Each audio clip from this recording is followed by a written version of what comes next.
4 is about inverses and radical functions, and we are going to take a look at section 1 today, operations of functions. So all that's doing is adding functions. So there we can just, it's a different way to write it. Instead of f of x plus g of x, we can write f plus g of x. Same thing with subtraction, except for I'm subtracting the second equation, and multiplying, just like if you have two binomials, you FOIL it out. So that's f dot g, that's a solid dot there. Division, f over g, so f of x over g. It can't be 0 here, meaning because I can never divide by 0, right? So these all could be switched to, right? So this could be g plus f, right, which makes no difference with addition, right? But when I switch g minus f, that means I'm subtracting the f equation. G times f, that would be the same, but g divided by f, that would be a little bit different, okay? So here are some examples. The big ones are subtraction and division. That's going to be the hardest ones. Adding is you just combine like terms. So you just combine like terms. And then subtraction, the big thing, I got to distribute this negative, so that becomes a negative 2x. That would become a positive 4. That's why it's plus 4 up here. Multiplication is fine. You know, this is just distribution or FOIL or...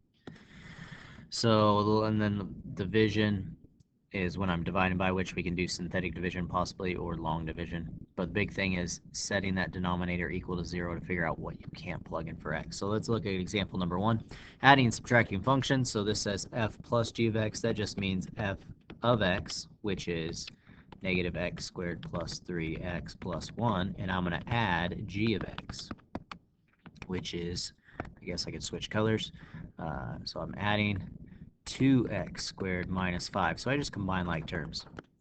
And a 2x squared, a negative x squared, is a 1x squared, right? Because 2 minus 1 is 1, so you have 1x squared.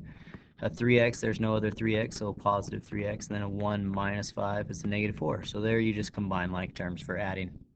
So that is example 1.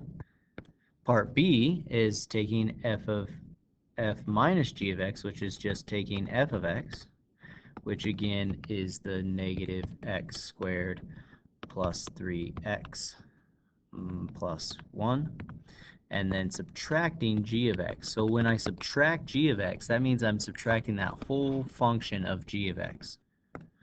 So I am subtracting a 2x squared minus 5.